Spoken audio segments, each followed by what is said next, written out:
ಈ ನಿಟ್ಟಿನಲ್ಲಿ ನಿಖಿಲ್ ಕುಮಾರಸ್ವಾಮಿ ಒಬ್ಬ ಪಕ್ಷದ ನಿಷ್ಠಾವಂತ ಕಾರ್ಯಕರ್ತನಾಗಿ ಕೆಲಸ ಮಾಡ್ತೇನೆ ಹೊರತುಪಡಿಸಿ ಚಾಮರಾಜ ಆಗಲಿ ಇನ್ಯಾವುದ್ಯಾವುದೋ ಕ್ಷೇತ್ರಗಳಲ್ಲಿ ನಾನು ಹೋಗಿ ನಿಂತ್ಕೊಳ್ತಕ್ಕಂಥ ಕನಸು ಮನಸ್ಸಲ್ಲೂ ನನಗೆ ಯಾವುದೇ ಆಲೋಚನೆಗಳು ಇಲ್ಲ, ಕಲ್ಪನೆಗಳು ಇಲ್ಲ.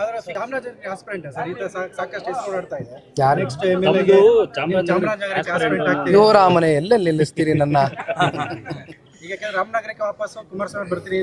ನೋಡಿ ನೋಡಿ ನೋಡಿ ಅಣ್ಣ, ಒಂದು ಮಾತು ಭಾಳ ಕ್ಲಿಯರಾಗಿ ಹೇಳ್ತೀನಿ, ಕ್ಲಿಯರ್ ಕಟ್ಟಾಗಿ ಗೊಂದಲ ಮಾಡೋದು ಬೇಡ. ಚಾಮರಾಜದಲ್ಲಿ ಹಲವಾರು ವರ್ಷಗಳಿಂದ ಗುರುತಿಸ್ಕೊಂಡು ದುಡಿದಿರ್ತಕ್ಕಂಥ ಭಾಳ ಜನ ವ್ಯಕ್ತಿಗಳಿರ್ತಾರೆ. ಸುಮ್ಮನೆ ನಾವು ಯಾವುದ್ಯಾವುದೋ ಕ್ಷೇತ್ರಕ್ಕೆ ಹಂಗೋಗಿ ಮೂಗು ತೂರಿಸ್ತಕ್ಕಂಥ ವ್ಯಕ್ತಿತ್ವ ನಂದಲ್ಲ. ನಾನು ಸ್ವಾಭಿಮಾನಿ, ಅರ್ಥ ಆಯ್ತಲ್ಲ? ಸುಮ್ಮನೆ ಏನೋ ಒಂದು ಸುದ್ದಿ ಆಗಬೇಕು ಅಂತ ನಿಖಿಲ್ ಕುಮಾರಸ್ವಾಮಿ ಹೆಸರು ಎಳಿತಕ್ಕಂಥದ್ದು ಬೇಡ. ನನ್ನಲ್ಲಿ ಸ್ಪಷ್ಟತೆ ಇದೆ.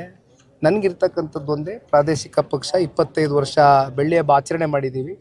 ಇವತ್ತೊಂದು ಪ್ರಾದೇಶಿಕ ಪಕ್ಷ ಕಟ್ತಕ್ಕಂಥದ್ದು ಅಷ್ಟು ಹುಡುಗಾಟದ ಮಾತಲ್ಲ. ಹೋರಾಟದ ಹಿನ್ನೆಲೆಯಲ್ಲಿ ಸಾಕಷ್ಟು ಜನದ ಹೋರಾಟ ಇದೆ, ಶ್ರಮ ಇದೆ. ಕಾರ್ಯಕರ್ತರು, ಮುಖಂಡರು, ಪಕ್ಷದ ವರಿಷ್ಠರು, ಪಾರ್ಟಿ 25 ವರ್ಷ ಪೂರೈಸಿದೆ. ಈ ಪಾರ್ಟಿನ ಮುಂದೆ ಪಕ್ಷದ ಕಾರ್ಯಕರ್ತರು ಏನು ನಂಬ್ಕೊಂಡಿದ್ದಾರೆ, ಈ ಪಕ್ಷವನ್ನು ಮುಖಂಡರು ನಂಬ್ಕೊಂಡಿದ್ದಾರೆ, ನಾಯಕರುಗಳು ಮಾಡಿರ್ತಕ್ಕಂಥ ಪಕ್ಷ, ಮುಂದೆ ಇನ್ನಷ್ಟು ನಾಯಕರುಗಳನ್ನ ಸೃಷ್ಟಿ ಮಾಡಬೇಕಾಗಿರ್ತಕ್ಕಂಥ ಪಕ್ಷ. ಈ ನಿಟ್ಟಿನಲ್ಲಿ ನಿಖಿಲ್ ಕುಮಾರಸ್ವಾಮಿ ಒಬ್ಬ ಪಕ್ಷದ ನಿಷ್ಠಾವಂತ ಕಾರ್ಯಕರ್ತನಾಗಿ ಕೆಲಸ ಮಾಡ್ತೇನೆ ಹೊರತುಪಡಿಸಿ ಚಾಮರಾಜ ಆಗಲಿ ಇನ್ಯಾವುದ್ಯಾವುದೋ ಕ್ಷೇತ್ರಗಳಲ್ಲಿ ನಾನು ಹೋಗಿ ನಿಂತ್ಕೊಳ್ತಕ್ಕಂಥ ಕನಸು ಮನಸ್ಸಲ್ಲೂ ನನಗೆ ಯಾವುದೇ ಆಲೋಚನೆಗಳು ಇಲ್ಲ, ಕಲ್ಪನೆಗಳು ಇಲ್ಲ. ನಿಖಿಲ್ ಕುಮಾರಸ್ವಾಮಿ ಎಲ್ಲಿ ನಿಂತ್ಕೋಬೇಕು ಅಂತ ಫಿಕ್ಸ್ ಆದರೆ ಇನ್ನೂ ಕಾಣದೇ ಇರೋ ಕೈಗಳು ಭಾಳಷ್ಟು ಜನ ಮಾಧ್ಯಮದ ಸ್ನೇಹಿತರು ಹೇಳ್ದಂಗೆ ಕೆಲಸ ಶುರು ಮಾಡ್ತಾರೆ. ನಾನು ಎಲ್ಲಿ ನಿಂತ್ಕೋಬೇಕು, ಯಾವಾಗ ನಿಂತ್ಕೋಬೇಕು ಅಂತಕ್ಕಂಥದ್ದು ಜನರು ತೀರ್ಮಾನ ಮಾಡ್ತಾರೆ. ಜನರಿಗೆ ಬಿಟ್ಟಿರ್ತಕ್ಕಂಥ ವಿಚಾರ.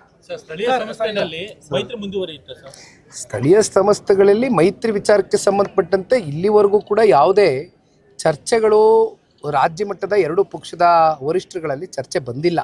ಇದು ಆನ್ ಟೇಬಲ್ ಇಲ್ಲಿವರೆಗೂ ಚರ್ಚೆ ಬಂದಿಲ್ಲ.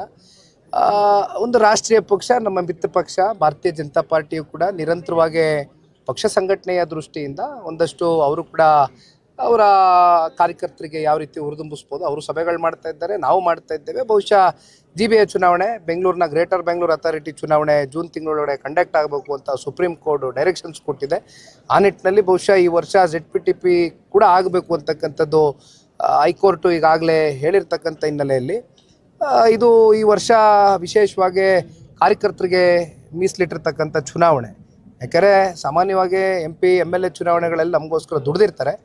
ಈಗ ನಾವು ಕಾರ್ಯಕರ್ತರನ್ನ ಗುರುತಿಸಿ ಅವ್ರಿಗೆ ಅಧಿಕಾರವನ್ನು ತಂದ್ಕೊಂಡು ಬರ್ತಕ್ಕಂಥ ಒಂದು ಚುನಾವಣೆ. ಹಾಗಾಗಿ ನೋಡೋಣ, ಇನ್ನು ಇದು ಚರ್ಚೆಗಳು ಇಲ್ಲಿವರೆಗೂ ಬಂದಿಲ್ಲ.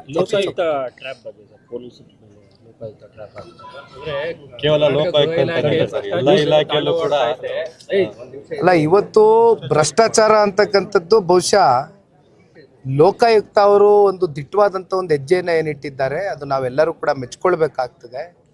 ಬಹುಶಃ ಇತ್ತೀಚೆಗೆ ಒಂದು ವಾರನೂ ಕಳೆದಿಲ್ಲ, ಅಬಕಾರಿ ಇಲಾಖೆಯಲ್ಲಿ ಆಗಿರ್ತಕ್ಕಂಥ ದೊಡ್ಡ ಮಟ್ಟದ ಹಗರಣದ ಬಗ್ಗೆ ಆ CL7 ಲೈಸೆನ್ಸ್ ಕುರಿತಾಗಿ ಏನೇನು ಆಗಿದೆ ಅಂತಕ್ಕಂಥದ್ದು ಮದ್ಯ ಮಾರಾಟಗಾರರ ಸಂಘದ ಅಧ್ಯಕ್ಷರು ಅವರು ಒಂದು ಅಸಹಾಯಕತೆಯನ್ನು ಹೊರಗಾಕಿದ್ದಾರೆ. ಅವರು ವಿಪರ್ಯಾಸ ಎಂಥದ್ದು ಅಂದರೆ, ಅವರು ಮುಖ್ಯಮಂತ್ರಿಗಳ ಸ್ವಕ್ಷೇತ್ರಕ್ಕೆ ಸೇರ್ತಕ್ಕಂಥ ವ್ಯಕ್ತಿ, ವರ್ಣ ವಿಧಾನಸಭಾ ಕ್ಷೇತ್ರದ ಮತದಾರ. ಅವ್ರು ಹೇಳ್ತಾರೆ 2013 ಹಾಗೂ 2018 ಮಧ್ಯೆ ಅವತ್ತಿದ್ದಂಥ ಸಿದ್ದರಾಮಣ್ಣನೇ ಬೇರೆ, ಇವತ್ತಿರ್ತಕ್ಕಂಥ ಸಿದ್ದರಾಮಣ್ಣನೇ ಬೇರೆ. 16 ಬಾರಿ ಹೋಗಿ ಹೇಳಿದ್ದೀವಿ, ಈ ರೀತಿ ಅಬಕಾರಿ ಇಲಾಖೆಯಲ್ಲಿ ನಿರಂತರವಾಗಿ ಒಂದು ರೀತಿ ಎಲ್ಲದಕ್ಕೂ ಪ್ರೈಸ್ ಫಿಕ್ಸೇಷನ್ ಆಗಿದೆ, ದೌರ್ಜನ್ಯ ಆಗ್ತಾ ಇದೆ, ದಬ್ಬಾಳಿಕೆ ಆಗ್ತಾ ಇದೆ, ಆರ್ಥಿಕವಾಗಿ ಹೊರೆ ಆಗ್ತಾ ಇದ್ದಾರೆ. ದಯವಿಟ್ಟು ಇದರಿಂದ ಏನಾದರೂ ನಮ್ಮನ್ನ ಮುಕ್ತಗೊಳಿಸಿ ಇದಕ್ಕೆ ಕರೆದು ಮಾತಾಡಿ ಇಲಾಖೆಯ ಮಂತ್ರಿಗಳಿರ್ಬೋದು, ಅಧಿಕಾರಿಗಳಿಗಿರ್ಬೋದು ವಾರ್ನ್ ಮಾಡಿ ಅಂತ.